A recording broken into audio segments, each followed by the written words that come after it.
Thank you, Mr. Speaker. I will be splitting my time with the honourable member for Carleton Trail Eagle Creek. It is a disappointment to rise in this House on this debate.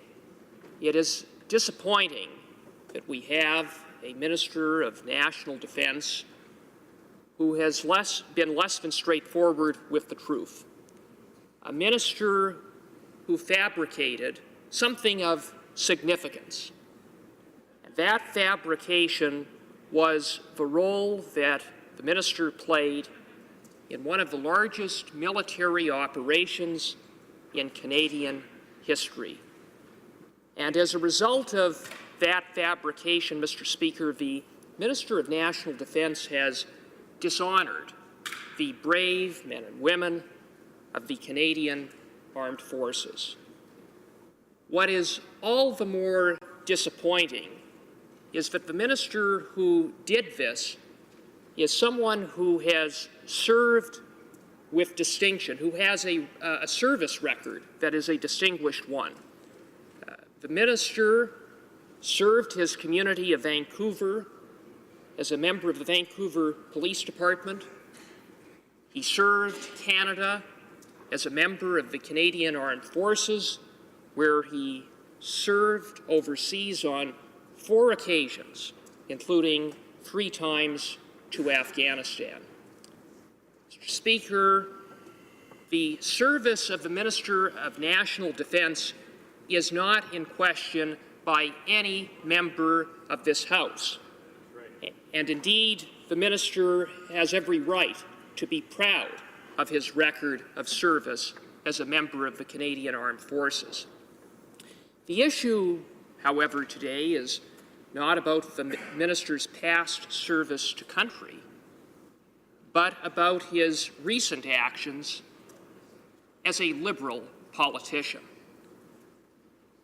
In particular, Mr. Speaker, the issue before us is the issue that arose when the minister spoke in New Delhi when he falsely claimed that he was the architect of Operation Medusa.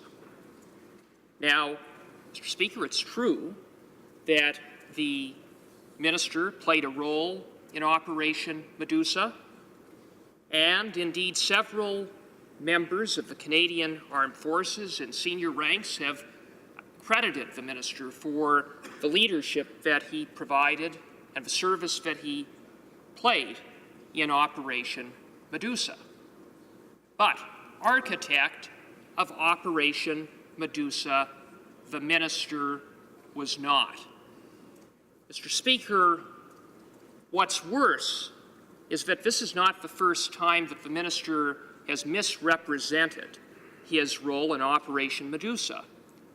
Indeed, during the 2015 campaign, when the minister was then a candidate, he similarly claimed that he was the architect of Operation Medusa.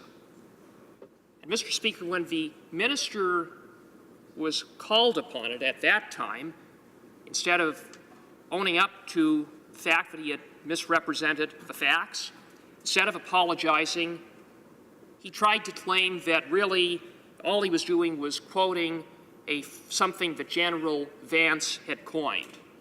In other words, that General Vance had called the minister the architect of Operation Medusa.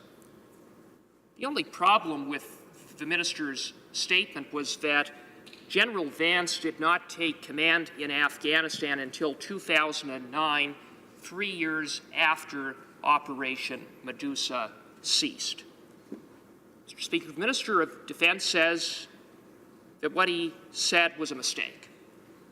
Mr. Speaker, it wasn't a mistake, it was a fabrication. And it was a fabrication that the minister made not once, but on at least 2 occasions. The words of the minister are not ambiguous. They're not at issue in terms of what he really said. Indeed, Mr. Speaker, the minister's words were clear and unambiguous. The minister said that he was the architect of Operation Medusa, full stop. And not only that, Mr. Speaker, the minister actually physically inserted those words into the speech, according to his own spokesman. So, Mr. Speaker, what we're talking about here is something that was planned, something that was deliberate. Mr. Speaker, why would the minister misrepresent his record of service in Afghanistan? Well, clearly, to impress a foreign audience in New Delhi. The minister thought he could get away with it, but he didn't get away with it. And so he now sort of provides a half apology, although I don't know if I've ever actually heard a complete, full apology from the minister.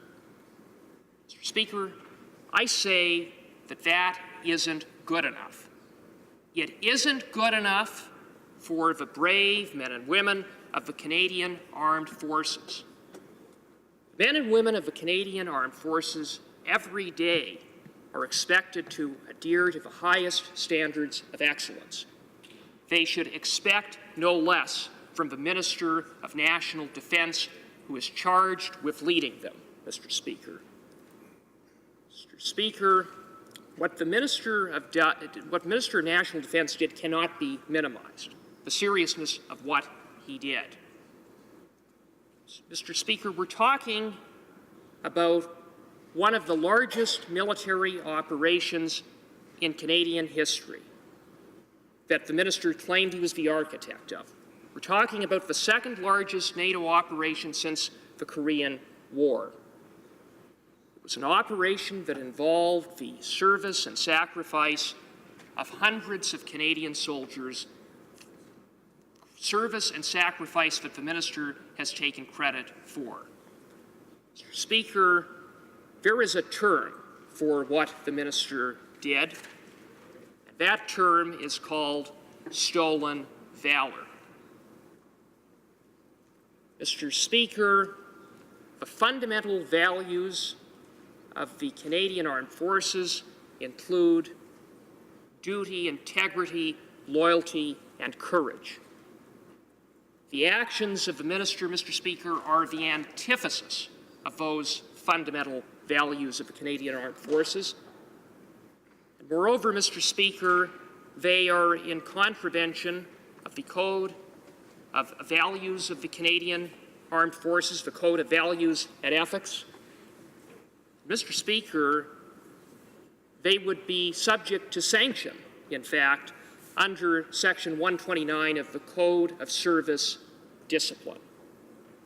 Mr. Speaker, the actions of the minister have outraged the many men and women of the Canadian Armed Forces. William Sinclair, a 37-year veteran of the Canadian Armed Forces, wrote this on Facebook. Minister, as a veteran of 37 years of military service, what the Minister of National Defence has done to the military and to Canadians alike is downright wrong. He has lost all respect, and I think of all veterans of Afghanistan and of all the military as a whole. He should be made to resign his cabinet post as minister. He is a disgrace to the Canadian military. Wow. William Sinclair, a 37-year veteran of the Canadian Armed Forces, and he is just one of many, Mr. Speaker. Mr. Speaker, what the Minister of National Defence did, notwithstanding his record of service, his distinguished record of service that no one calls into question, notwithstanding that great record of service, the minister, through his own actions, through his own choices, and through his own hubris, brought disgrace upon himself. He has dishonored, as a result, the men and women of the Canadian Armed Forces. As a result, there is only one thing left for the minister to do in order to restore his own credibility and to demonstrate respect for the men and women of the Canadian Armed Forces. And that, Mr. Speaker, is to resign immediately as Minister of National Defense. Thank you, Mr. Speaker.